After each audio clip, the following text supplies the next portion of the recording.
ये traffic police इतनी नाकंद हो गई, नामुराद हो गई है। से बड़े लेके सब पैसा ले रहे हैं। गेट से दलालों काम कर रहे हैं। पहले 500, 700, 800 रुपए कमाता था, उसके एवरेज में अगर वो किराए की गाड़ी चला रहा तो उसके घर में खाने की मजबूरी है। नमस्कार साथियों, मैं हूं आपका दोस्त आशु। आप देख रहे हैं आपका अपना यूट्यूब चैनल XYZ सब कुछ। दोस्तों, सरकारी विभागों से परेशान ऑटो टैक्सी यूनियन और ड्राइवर आजकल सड़कों पे उतरने को मजबूर हो चुके हैं। इसी सिलसिले में आज आनंद विहार रेलवे स्टेशन से ऑटो टैक्सी ड्राइवर और तमाम यूनियन यहां पे प्रदर्शन करने के लिए इकट्ठा हुई थी, लेकिन इनको रास्ते में ही डिटेन कर लिया गया और बाद में इनको ज्ञापन देके यहां से जाना पड़ा। तो अभी हमारे साथ में यहां पे राम सरन जी और गिरी साहब और वीर सिंह जी यहाँ पे मौजूद हैं। आज हम इनसे जानेंगे कि आखिर यहाँ पे ये क्या करने वाले थे और आखिर क्या हुआ है। तो सबसे पहले मैं राम सरन जी से पूछना चाहूँगा। राम सरन जी, आप ये बताइए, आप यहाँ पे बहुत बड़ा आज प्रदर्शन करने वाले थे, आखिर इस प्रदर्शन के पीछे का मुख्य उद्देश्य आपका क्या था? प्रदर्शन के पीछे का मुख्य हमारा जो मकसद था कि जो आनंद विहार रेलवे स्टेशन से हमें ऑटो चालकों, टैक्सी चालकों को भगाने की साजिश सरकार रच रही है, उसके खिलाफ था ये। जबकि हमें हाई कोर्ट से ऑर्डर मिल चुका है कि आप पैसे जमा करो और गाड़ी खड़ी करो, लेकिन इसके बाद भी वहाँ के प्रशासन जो है रेलवे का, वो सुनने को राजी नहीं है। ना वो पैसे जमा कर रहे हैं और यहाँ तक कह रहे 11 तारीख के बाद जो है आपको यहाँ खाली करना पड़ेगा। तो इसलिए हमने 8 तारीख का आज का प्रदर्शन रखा था बड़ौदा हाउस पे। बड़ौदा हाउस के अधिकारी जो यहाँ इनके रेलवे के हैं बड़े, उनको ज्ञापन दिया, उन्होंने आश्वासन दिया हालांकि कि मैं आपको इसको देखूंगा, मेरे नॉलेज में ये नहीं था। अच्छा, जो आप कह रहे हैं वहाँ से भगाने की, मतलब जो गाड़ियाँ आपकी स्टेशन पे लगती थी, बस स्टेशन पे जो आपकी पार्किंग थी, जो भी स्टैंड आपको मिला हुआ था, उस स्टैंड को खाली करने की बात कही गई है? जी हाँ, उस स्टैंड को खाली करने के लिए कह रहे हैं कि आप इसको खाली करिए। हमने ये प्राइवेट ठेकेदारों को दे दिया है। नहीं, ऐसे अगर प्राइवेट जो भी टेंडर होते हैं उनको सबको प्राइवेट कर दिया जाएगा तो जो जैसे मान लीजिए आप हैं वहाँ पे कई सालों से अपना रोजगार चलाते हैं, अब आपको वहाँ से भगा दिया जाएगा तो आप कहाँ जाएंगे? अपना रोजगार कैसे चलाएंगे? आप अपने घर का खर्चा कैसे चलाएंगे? यही तो एक समस्या है कि इस उम्र में 50 से 60 साल वाले जो लोग हैं हमारे ड्राइवर, वो अब कोई क्या काम करेंगे? उनको कोई रोजगार नहीं देगा, वो सिक्योरिटी की नौकरी भी नहीं कोई देगा। भाई हमारी उम्र सारा जीवन हमने ऑटो चला करके, टैक्सी चला के अपने बच्चों का पालन पोषण किया। अब इस उम्र में हमें कौन रोजगार देगा? इसके अलावा मेरा कोई रोजगार नहीं। अगर हमें वहां से भगा दिया जाएगा तो हम कहाँ जाएंगे? बिल्कुल बिल्कुल। देखिए दोस्तों, जैसा कि आप जानते होंगे, रेलवे स्टेशन हो, बस अड्डा हो, इन पे हमेशा आपको सवारी मिलती रहती है। अगर वहां से रेलवे स्टेशन, बस अड्डे से अगर ऑटो को, टैक्सी को वहां से हटा दिया जाएगा तो इनको सवारी ढूंढने के लिए सड़कों के जो है चक्कर काटने पड़ेंगे। 27/6/2024 को श्रीमान सैयद आलम जी स्पेशल कमिश्नर से हमारी मीटिंग हुई। उसमें सबसे पहली हमारी मांग ये थी कि जो ऑटो चालकों पे 5 साल का कैप लगा हुआ है, ये 5 साल से पहले परमिट ट्रांसफर नहीं हो सकता। इस चक्कर में ऑटो चालक बहुत परेशान है। मेरी मांग थी कि जिस टाइम ऑटो चालक अपना ऑटो खरीदे वो तुरंत उसके नाम होना चाहिए, क्योंकि ये नियम स्वर्गीय शीला दीक्षित जी ने बनाया था करीब 20-25 साल पहले, और वो आज तक उन्होंने 40,000 परमिट दिया था, फ्रेश परमिट की ऑटो चालक बेच न सके, तब उन्होंने बनाया था। अब इन्होंने, सरकार ने कोई परमिट तो दे नहीं रही है, लेकिन नियम वो अभी तक लागू है। दूसरी मांग थी कि ये बाइक जो उठाती है सवारी, ये हमारे ऑटो चालकों का शोषण होता है, बाइक को तुरंत बंद किया जाए, जिस पर आलम साहब ने स्पेशल अधिकारी को आदेश दिया था कि ये जब्त किया जाए। तीसरा पॉइंट था कि नंबर प्लेट, जो HRSP की नंबर प्लेट होती है, एक नंबर प्लेट पे 6 ऑटो चल रहे हैं, इसकी भी जांच की जाए। हमने मांग की थी कि OTP के जरिया ही नंबर प्लेट की पर्ची कटे, जिसके नाम OTP आएगा, OTP आए, जिसके नाम रजिस्टर्ड है ऑटो, उसके नाम OTP आए, तब वो प्लेट कटी। दूसरी ये था गाड़ी में भ्रष्टाचार। 300 गाड़ियां इंस्पेक्टर ने पैसे लेकर के रातों रात ट्रांसफर कर दी ईद वाले दिन, छुट्टी वाले दिन। अभी मेरे सामने भी ये बात आई थी, मंसूरी जी ने रखी थी, उन्होंने पूरी लिस्ट दी थी कि छुट्टी वाले दिन 300 गाड़ियां जब कर दिया। वो जो लिस्ट हमने आलम साहब के हाथ में दी, और आलम साहब ने संजय इलाहाबादी जी वो कमिश्नर है, उनको कहा इस पे FIR कराओ, लेकिन अधिकारी मिले हुए, उन्होंने कुछ नहीं किया।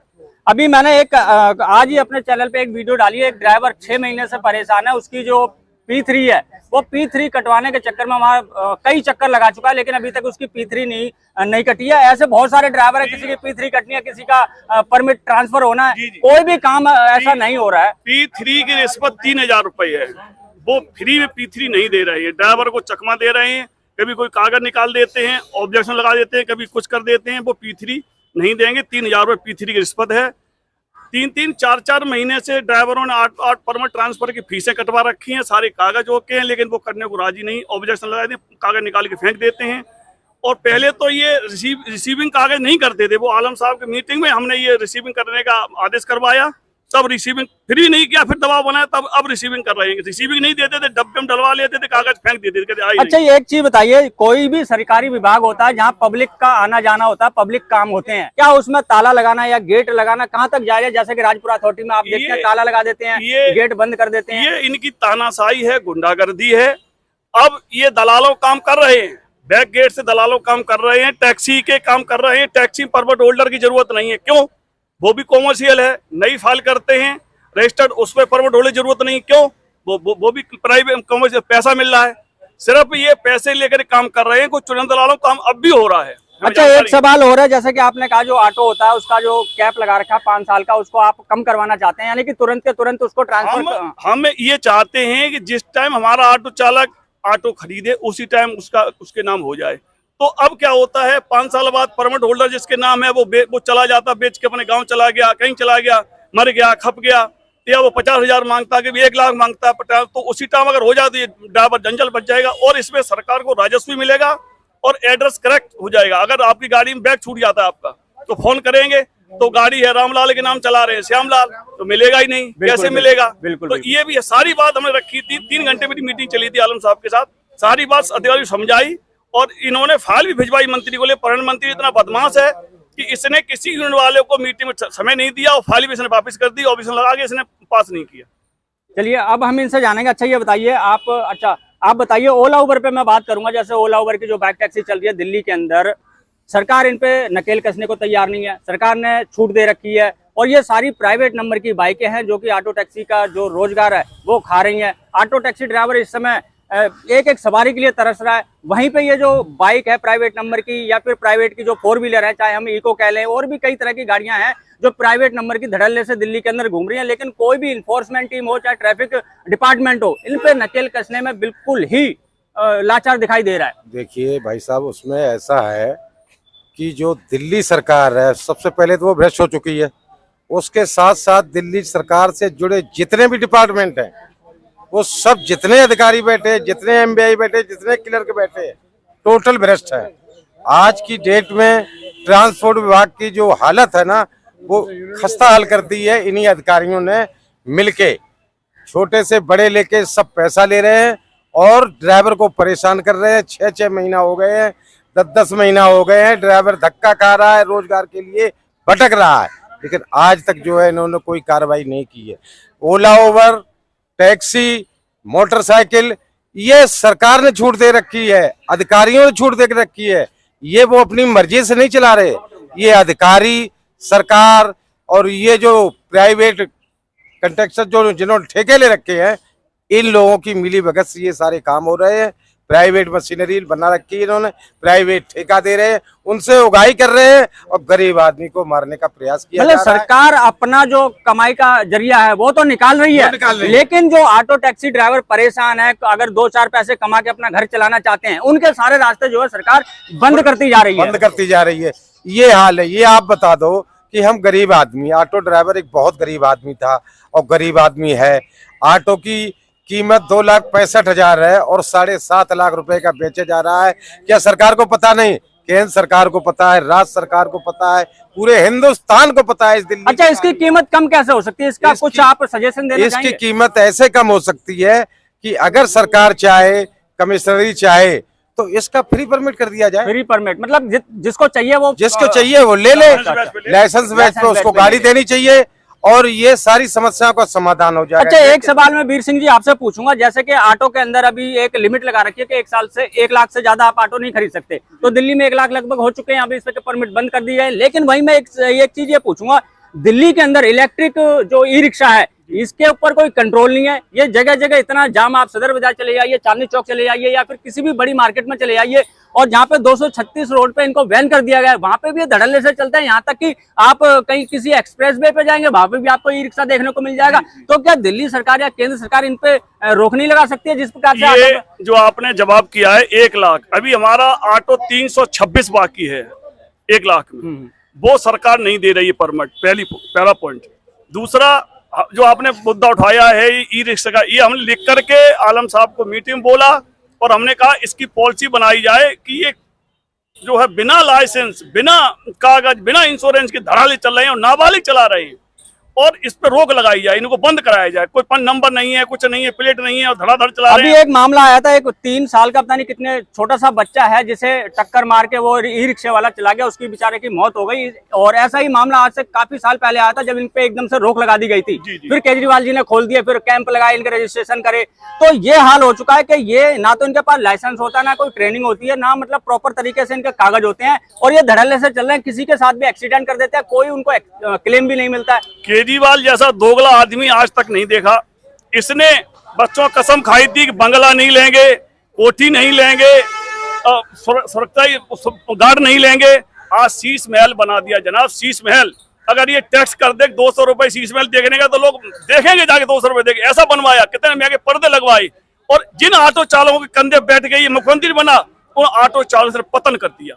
इसी की देन है ई रिक्शा। और आज अभी 7 सीटर गाड़ी पास कर दी इलेक्ट्रिक में। एक हमारे जो है पत्रकार महोदय, उन्होंने प्रेशर बना करा ली, 7 सीटर गाड़ी करा ली। अच्छा। उन्होंने, जो कि अभी ऑटो चालकों पे ही तो सब रोजगार खत्म हो रहा है। अब वो 7 सीटर गाड़ी आज कल पास हुई है, ये हमें जानकारी मिली है। ये सारा रोजगार केजरीवाल ने खत्म कर दिया। और ये ट्रैफिक पुलिस इतनी नाकंद हो गई, नामुराद हो गई है कि सारे रॉन्ग साइड चल रहे हैं, जाम लग रहा है, बुरा हालत, कोई डर नहीं रहा किसी कीमत। कोई आप देख रहे हो, खुद ही बिल्कुल बिल्कुल, मैं खुद रोड पे आता जाता हूं तो कोई डर नहीं है। ये चाहे जहाँ लगा देते हैं, चाहे रॉन्ग साइड चलो, साइड में चलो, वैसे चलो, जहाँ चलो, कोई डर नहीं रहा।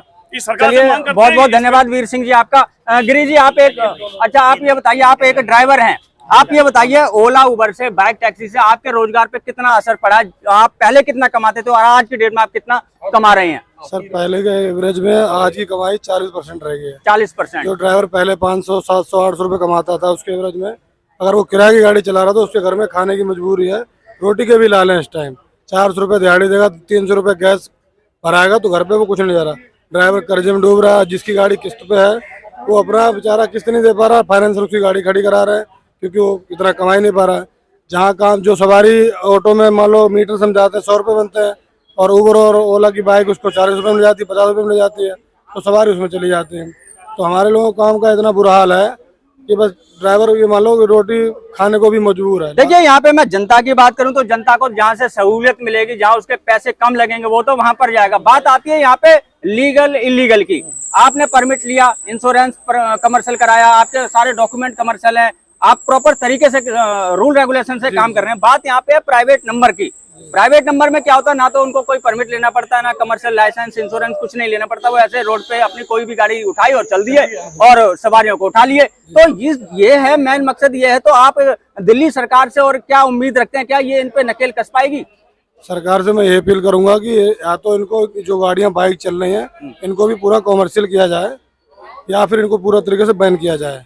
क्योंकि अभी एक जो बंदा गाड़ी 50,000 की, 60,000 की, 70,000 की बाइक लेके 1,000 रुपए का काम कर रहा है, और एक 7 लाख का ऑटो लेकर ड्राइवर बेचारा 500-700 रुपए कमा पा रहा, पूरे दिन धक्के खा रहा है। तो ऐसे तो फिर कैसे काम चल पाएगा? अच्छा, एक सवाल मैं आपसे पूछना चाहूंगा, ये बताइए, ये ओला उबर रैपिडो कोई नई तो आई नहीं है। इसे लगभग 10 से 12 साल मुझे देखते हुए हो गए, 10-12 साल से ये चल रही है। और अब दिल्ली सरकार ये कहती है कि ये सारी अवैध हैं, इलीगल है, इनके पास कोई लाइसेंस नहीं है, ये मतलब गैर कानूनी तरीके से चल रही है। तो क्या 10-12 साल तक दिल्ली सरकार सोती रही थी, इन्फोर्समेंट टीम सोती रही थी, तब इनको नहीं पता था ये अवैध है या वैध है? ये सरकार की नीति है, देखो क्या करते हैं वो। उनको तो पहले ही पता था कि इनलीगल है, बस इन्हें अब ये क्यों कह रहे हैं? अच्छा, कुछ जैसे ड्राइवर भाई हैं या कुछ यूनियन वाले हैं, ये आरोप लगा रहे हैं कि सरकार को सब पता था ये अवैध है, इनके पास लाइसेंस नहीं है, लेकिन वो उनका आरोप ये है कि ये पीछे से जो है सरकार को कुछ चंदा दे देते थे, जिसके माध्यम से ये चलती थी। आपको इस बात पर कितना विश्वास है? बिल्कुल चंदा मिलता तभी तो करते हैं ये। चंदा मिलता था, बिल्कुल चंदे चुनाव में मिलता था चंदा, तभी तो करते हैं, पीछे से काम करते हैं ये लोग। चलिए, बहुत बहुत धन्यवाद। तो दोस्तों, मैंने आपको बताया यहाँ पे जो आज आनंद विहार रेलवे स्टेशन से कुछ, हाँ जी बताइए। आज की डेट में, आज से 3 महीना पहले तक जिस ड्राइवर को और मालिक को पैसों की जरूरत पड़ती है, लड़की की शादी या अन्यथा किसी और काम से गाड़ी फाइनेंस कराना चाहता है, उसे इमरजेंसी आ गई, बीमार हो गया है, अगर वो फाइनेंसर के पास जाता है तो वो ये कहता है कि आप जब तक HP नहीं चढ़ेगी तब तक मैं आपको पैसे नहीं दूंगा। तो ये भ्रष्ट अधिकारी इस मुहिम में भी फेल हो गए हैं। एक गरीब आदमी जिसकी मौत हो रही है हॉस्पिटल में, उसे पैसे की जरूरत है। ऑटो ड्राइवर तो गरीब आदमी है ना, उसे पैसे की जरूरत है, अब वो गाड़ी फाइनेंस कराना चाहता है, उसकी HP तक चढ़ाने को राजी नहीं है। ये कहाँ मरेंगे इनका कोई पता नहीं चलेगा। इतने भ्रष्ट अधिकारी बैठा रखे हैं प्रशांत गोयल ने और आलम साहब ने कि इन्होंने ड्राइवरों की सारी जो सिस्टम था वो बिल्कुल ही खत्म कर दिया है। मैं प्रशांत गोयल जी से रिक्वेस्ट करता हूं कि जो भी ड्राइवर और मालिक अपनी गाड़ी पे लोन लेना चाहते हैं, किसी परेशानी बस लोन लेता है आदमी, कर्जा जब ही निकालता है जब उसे परेशानी होती है। अगर वो लोन लेना चाहता है और आपके यहाँ डॉक्यूमेंट जमा कराता है तो उसकी फाइल को अप्रूवल किया जाए और उसे लोन दिलाने की कृपा करें। इससे जो है कुछ पाप कम हो जाएंगे, नहीं तो भ्रष्टाचार में आप लोगों ने कोई कमी छोड़ नहीं रखी। मेरी बात कर चलिए, बहुत बहुत धन्यवाद। तो दोस्तों, यहाँ पे मैं अभी यहाँ पे मौजूद था मंडी हाउस में। यहाँ पे आनंद विहार रेलवे स्टेशन से जो यूनियन है और जो ड्राइवर आए हुए थे, आज इनका यहाँ पे प्रदर्शन था बड़ौदा हाउस पे, लेकिन वो नहीं हो पाया। इनको डिटेन कर लिया गया, बाद में इन्होंने अपना ज्ञापन दे दिया है। बाकी जो इनकी समस्याएं थी वो मैंने आपको बता दी है। तो बस दोस्तों, इस वीडियो करूंगा यहीं पे समाप्त। मिलेंगे किसी और जानकारी से भरपूर वीडियो में, तब तक के लिए जय हिंद, जय भारत।